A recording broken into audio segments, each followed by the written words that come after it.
Voltamos a falar sobre o Registro Civil de Nascimento e o seu funcionamento com o jurista e advogado Inácio Raimundo, ele que nos vai ajudar a perceber melhor o lado jurídico deste tema. Doutor Inácio, bem-vindo mais uma vez ao Está na Hora. Obrigado, sempre um prazer para nós. Para nós também. Já falámos sobre a importância do Registro Civil de Nascimento, mas no interior do nosso país o processo de registro não se faz sentir tanto assim. Infelizmente. São questões administrativas, questões até financeiras, estamos a falar das condições estruturais, estamos a falar de recursos humanos, são questões também, digamos, formativas, a capacidade de resposta por parte dos operadores da área de registro. Repare, por exemplo, na Sinlei, o registro, em princípio, o registro de nascimento é feito por declaração. O que é que isso quer dizer? Nos termos do artigo 170 do Código de Família. Quer dizer que, no advento do nascimento da criança, os pais devem registrar a criança, onde um vai se declarar o pai e a outra vai se declarar a mãe. Mas, por questões estruturais, não é? Nem todos os pais chegam a registrar os seus filhos no ato do nascimento. Então, alguns chegam aos 14, 16, 20 anos sem um registro sequer. E hoje aqui queremos chamar a atenção, queremos despertar a nossa atenção no seguinte: há aquelas situações em que o registro não se faz por declaração, ou seja, a criança não foi registrada, ou foi registrada simplesmente com o nome de um dos progenitores. E o nome do outro progenitor fica omisso. Os casos que mais acontecem são: a mãe registrou sozinha e o pai não esteve lá, logo não declarou ser pai da criança, logo não há o vínculo de paternidade entre a criança e o progenitor. O que é que se faz a seguir, já que existe o registro? E por que, vamos realçar, que o Estado optou por isso? Registrar uma criança com o nome simplesmente de um dos progenitores, para evitar que a criança chegue aos 20, 40, sei lá quantos anos, sem registro, porque o pai simplesmente não quer registrar, não está interessado. Então, atribui-se o registro, registra-se a criança com o nome só da mãe, para que se acautele seus direitos, a nome, nacionalidade e tudo mais. E, posteriormente, esta lacuna, que é o vínculo de paternidade, pode ser suprida. Como? Com o estabelecimento da filiação a nível judicial. Por outras palavras, aquele que é registrado simplesmente com o nome da mãe, num futuro, pode pedir ao tribunal que no seu registro ou do seu registro passe a constar também o nome do seu pai ou daquele que acha ser seu pai. É mesmo uma ação judicial. Por outras palavras, o tribunal vai atrás do senhor, a pedido do menor ou da mãe, para que este então registre ou declare ser pai deste menino e que amanhã o menino tenha pai e mãe. E isto também só acontece porque os serviços de registro, vamos repetir talvez por questões estruturais ou formativas, não fez o trabalho de casa.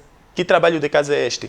É que quando se registra simplesmente com o nome de um dos progenitores, um dos vínculos fica omisso, paternidade ou maternidade, os serviços de registro têm o dever legal de enviar no prazo de 60 dias depois do registro, assim que se emite o assento de nascimento, 60 dias enviar este assento ou este boletim de nascimento ao Tribunal de Menores competente para que este tribunal, a nível oficioso ou a nível interno, na pessoa do Ministério Público junto do tribunal, promova então o estabelecimento da paternidade. Se assim acontecesse, hoje não teríamos pessoas registradas só com o nome da mãe ou só com o nome do pai. Por quê? Porque o serviço de registro, assim que emitiu o registro sem o nome do pai, manda logo para o tribunal e o tribunal faz o processo a nível interno e começa-se o processamento todo para que se busque o pai e que venha a constar do registro da criança. Não precisariam ser as próprias crianças ou, por exemplo, o próprio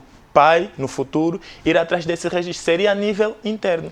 Mas questões estruturais, talvez financeiras e todas outras questões que podemos levantar aqui. E há também o outro lado, doutor, porque algumas famílias falam da dificuldade na obtenção do registro. Certo. Repetimos, questões estruturais. Imagine, Ana Sinlei. Mas a quem recai esta responsabilidade? É claro que recai ao Estado, Ana Sinlei. Recai ao Estado. Por quê? O Estado é o ente público que tem a missão de satisfazer as necessidades coletivas. E aqui vamos esclarecer, estamos a falar do Estado em sentido restrito, porque em princípio o Estado somos todos nós. Mas depois existe aquela comitiva que todos nós selecionamos para que cuide dos nossos interesses, que recebe também o nome de Estado ou governo, executivo no caso.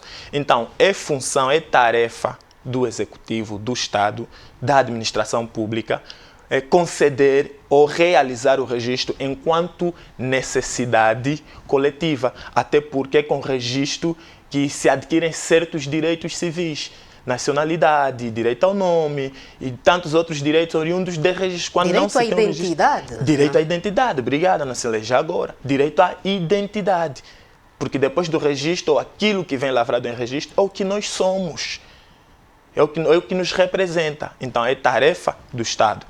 E o Estado diz sempre na pessoa de seus dirigentes que temos dificuldades. O Dr. Inácio apresentou aqui duas situações. Uma, por um lado, a família que não quer, ou por várias questões, não vê importância, digamos assim, na questão do registro civil. Por outro, também, a questão de outras famílias que veem dificuldades na obtenção do registro. Agora eu lhe pergunto, que tratamento dá a lei nestes casos, nos dois, no caso? Olha, em primeiro lugar, existe o Instituto do Registro Tardio, nos termos do artigo 125 do Código de Registro Civil. Registro tardio, o que é? Quando se procede ao registro acima dos 14 anos de idade da pessoa por se registrar. Atendendo à nossa situação concreta, o que o Estado deve fazer? Obviamente, conceder as condições para que os particulares, para que os utentes tenham acesso a este tipo de serviço. O particular, atendendo às dificuldades que enfrenta, atendendo às aspirações que tem, um emprego, formação, precisa-se de documentos. Apesar das dificuldades que existem, o particular tem de persistir, porque não há escapatória na lei. Ou persistimos até conseguirmos, ou desistimos simplesmente porque o Estado não tem condições. E amanhã não será o Estado, e não tem sido o Estado, a ir à nossa casa para nos dar o registro. Quer dizer que temos também de ter, digamos, aquela aspiração na autorrealização, não depender do Estado. Porque o Estado, sabemos, temos visto e vemos que não tem essas condições. Problemas financeiros, problemas estruturais, talvez também a questão da centralização dos serviços, ao invés de descentralização, porque por vezes para se ter acesso a uma entidade de registro, a pessoa tem de andar quilômetros e há pessoas que não têm estas possibilidades. Então, são inúmeras as questões que têm dificuldade de Inácio, dê a proceder sua de registro. opinião em relação às enchentes nestes serviços.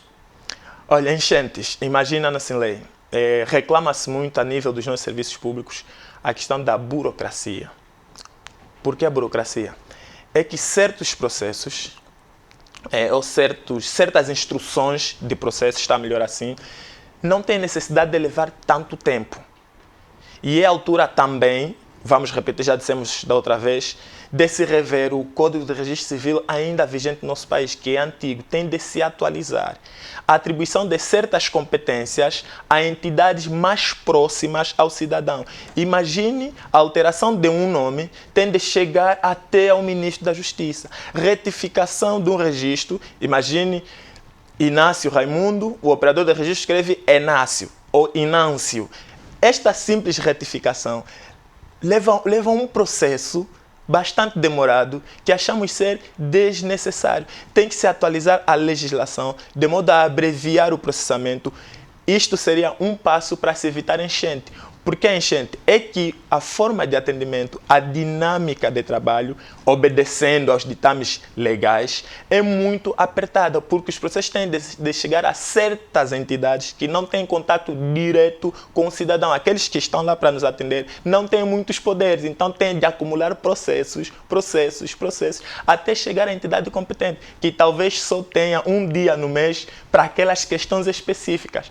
Então as enchentes, até aqui, não vemos como combater tão rápido, enquanto não diminuirmos essa burocracia. Existe um limite de idade, digamos assim, um limite de idade para que o cidadão tenha a sua identidade? Limite de idade não há. Limite de idade não há. Entretanto, quanto mais velho, mais difícil é o registro. Por quê? Porque quando a pessoa tem, imagine, 30, 25 anos de idade, O registro faz-se a partir dos dados dos progenitores. Muitos já não têm aquele avô, aquele tio, aquela tia que serviria de testemunha para o ato de registro. Já tem essa dificuldade, já faleceram ou não se sabe do paradeiro. Então, quanto mais cedo, mais célere, quanto mais tardio o processo de registro. Exatamente porque os intervenientes do registro, os sujeitos do ato de registro, os declarantes, não estão ou não são acessíveis. Imagine eu queira me registrar aos 30 anos, quem vai declarar ou quem vai testemunhar o meu registro, os meus dados, a veracidade dos meus dados, onde nasci, quando, terá de ser um mais velho. Imagine se já não o tiver, temos aí alguma dificuldade. Mesmo que tiver em sua posse toda a documentação dos progenitores? Desculpe? Mesmo que o doutor Inácio, no caso deu agora um exemplo, mesmo que tiver em sua posse todo o documento dos pais? Olha, ou dos avós também? Se tiverem posse os documentos dos pais, na hora, no momento, o registro é fácil. Por quê? Porque aquilo que se precisa, a declaração que se precisa para que se incorpore no registro, estão aí presentes. E, claro, estamos a presumir que são documentos autênticos, reais, verdadeiros, não há problema com isso. Só se vai colocar a questão, ao registrando, o porquê desta demora, vir registrar simplesmente aos 25, 30 anos de idade. Mas com os documentos faz-se, sim, na perfeita normalidade. Claro, obedecendo também certos trâmites e estando sujeito, digamos, às burocracias normais, à demora normal, porque é mesmo um processamento. Aquilo leva tempo, tem seu tempo. Doutor Inácio, já considerações finais, deixa aqui um conselho ao nosso telespectador. Olha, Ana Sinlé, eu quero deixar aqui um recado ao Ministério da Justiça. Vou insistir nisso porque é a altura, enquanto um departamento ministerial do Executivo, é a altura de levar à Assembleia Nacional a proposta de lei, alteração, atualização do Código de Registro Civil, principalmente por causa dos nossos nomes nacionais, que são a nossa identidade, como frisou a Ana, e bem. Então, tem de se ter uma legislação nossa, que respeite os nossos nomes em língua nacional e que diga respeito ou se adeque também à nossa realidade, procurando combater a burocracia, facilitação de processamento, diminuição nos passos, atribuição, digamos melhor, desconcentração de poder, atribuição de competência a entidades mais próximas do cidadão, para que os processos não fiquem assim tão acumulados. Mas tudo parte da lei, o operador não faz por si só. Então é preciso que a lei seja atualizada para que esses operadores tenham essas competências e respondam às necessidades de registro de forma mais célere e mais rápida. E quanto ao cidadão, qual deve ser a posição dele se vir o seu direito não respeitado? Sempre que um cidadão sentir que seu direito está a ser violado, a solução é tribunal. É a entidade competente para a reparação, não tem como ir ao tribunal. Para a reparação de dano. O cidadão, ainda sem documento, tem como chegar ao tribunal por intermédio de um representante legal. Uma testemunha. Por exemplo, um advogado. Não precisa ser ele diretamente a tratar. Um advogado trata, um parente mais próximo trata, até porque mesmo no ato de registro, o tribunal congrega o Conselho de Família. O que é o Conselho de Família? Membros da família que vão testificar a veracidade dos dados da pessoa a ser registrada. Quer dizer, o tribunal também não faz por si só, não ignora toda a gente. O tribunal chama aqueles intervenientes que de alguma maneira vão trazer a verdade antes que o Estado carimbe, digamos, o registro. Antes de dar aqueles fatos como verdadeiros, o tribunal toma todas as providências para que se evite os erros de registro, que depois são outros processos mais complicados ainda.